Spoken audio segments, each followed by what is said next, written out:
Class 7 History Chapter 3 next video the Chola administration. तो चोला साम्राज्य का राज शासन व्यवस्था तो उसके बारे में यहाँ बताया गया है।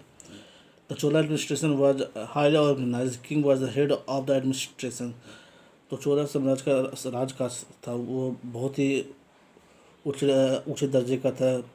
जो राजा होता था वो पूरा एडमिनिस्ट्रेशन का हेड होता था। इसके साथ साथ ही पूरे राज्य का भी वो प्रमुख होता था।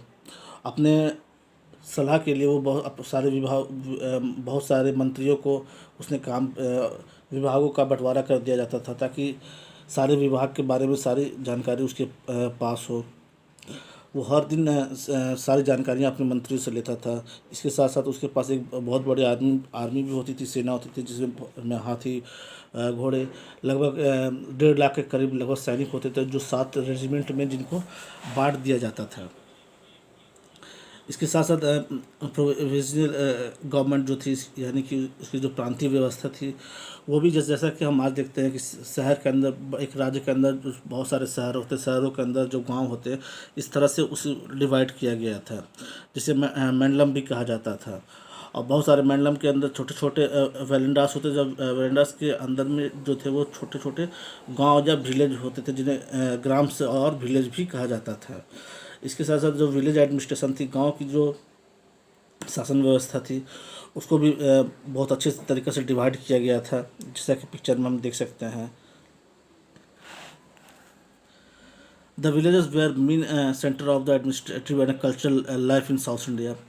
जो गांव होता था, जो गांव था, वो दक्षिण भारत का मेन एडमिनिस्ट्रेटिव और कल्चरल लाइफ के लिए इम्पोर्टेंट होता था। It's also known as the Nadu enjoy lot of the freedom and autonomy in the field of the justice. ऐसे गाँव को नाडू भी कहा जाता था। इसके साथ साथ यहाँ पर जो ट्रेडर्स होते थे, व्यापारी, वो ब्राह्मण होते थे, और जो ब्राह्मण होते थे वो काफ़ी रिच होते थे और बहुत ही शान शौकत से ज़िंदगी जीते थे। Farmer and peasant were not so well. किसानों और जो छोटे मजदूर थे उनकी हालत बहुत अच्छी नहीं होती थी। They were poor and were very hard. बहुत ज़्यादा गरीब होते थे लोग। इसके साथ साथ सोसाइटी के बारे में बताया गया कि जो उस समय का सोसाइटी, जैसे कि आज हमारा सोसाइटी, उस तरह उस समय की जो सोसाइटी थी वो किस तरह थी। The people of society were peace loving. एक दूसरे से प्यार मोहब्बत से लोग रहते थे। ब्राह्मण enjoy the goodwill of king. ब्राह्मण जो थे उन्हें किंग का सपोर्ट मिलता, साथ होता था। The cooperation among people was visible in the functioning of different village assemblies. Several committee were form to look after the village. जो भी काम काज या मीटिंग होती थी वो असेंबली में चर्चा की जाती थी, चाहे वो जस्टिस हो, एजुकेशन के बारे में हो, या maintenance of road, water, reservation, religious celebration, donation and temple. Women were educated and held great honour and enjoy the freedom. औरतों की दशा बहुत अच्छी थी, वो एजुकेटेड होती थी और उन्हें सम्मान भी दिया जाता था, और वो आज़ाद भी थी अपनी बात को रखने के लिए। इकनॉमी, अर्थव्यवस्था जो थी उस समय की, the people of during Chola period was very prosperous. बहुत ही उन्नत अर्थव्यवस्था थी। King granted Brahmins with the land.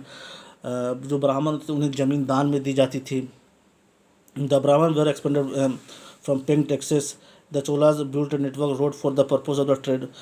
Cholas ने व्यापार के लिए बहुत सारे रोडों का भी नेटवर्क बनाया, ताकि व्यापारी लोग यहाँ सके। The merchant joined together and form the themselves into the guilds such as MoneyGram. The guilds sometimes acted like bank. The merchant had flourishing trade with China, South East Asia and West Asia. जो व्यापार यहाँ होता था वो China, South East Asia और West Asia के साथ होता था।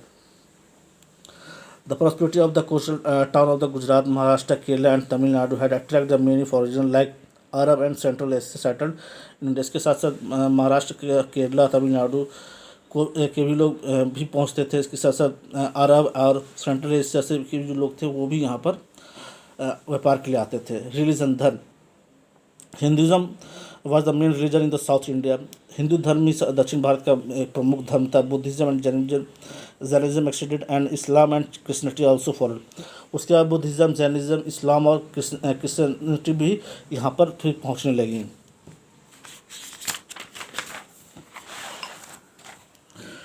इसके साथ जो यहाँ पर बताया गया, जो हिंदू धर्म थे वो लोग जो थे वो भगवान विष्णु के मानने वाले होते थे। Darbar and Nyanar sent continued to popularize their own sect. The Lingayat was the most popular. दक्षिण भारत में एक समुदाय था जिसे लिंगायत भी कहा जाता था, जिसके अपनी मान्यता थी.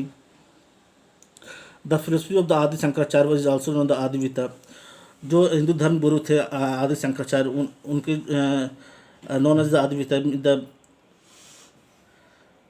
known as the Adivita. Adi Shankaracharya organized 10 branches of Adivita philosophy. उनकी अपनी एक फिलोसफी थी आदिविता, जिसके उन्होंने लोगों को एकजुट करने का प्रयास भी किया था.